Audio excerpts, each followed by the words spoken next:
আমার আল্লাহ বললেন যারা সুদ খায় এরা মোমেন না। বাংলাদেশে সুদখোর আছে না নাই? চ্যাম্পিয়ন পুরস্কার আছে না নাই? নোবেল পুরস্কার আছে না নাই? শয়তানও এত সুদ খাইতে পারে নাই যত সুদ খেয়েছে ইউনূস নামের এই বেয়াদব।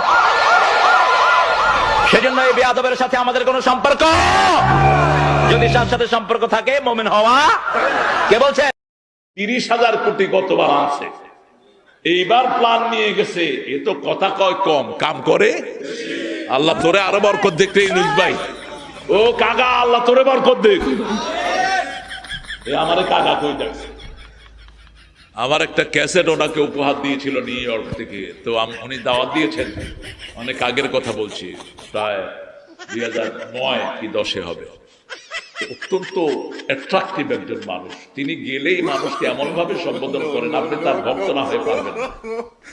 আমি গেছি, সালাম দিলাম, কয় বাদি অনে আরো বেশি গোস হয়ে গিয়েছে না, অনের উপর না, অনের হামের উপর গোস হয়ে দেবা। আপনি একজন বুক, 6 ভাই 5 ভাইয়ের নামে নবীদের নাম ছিল। আগে তো অনেকই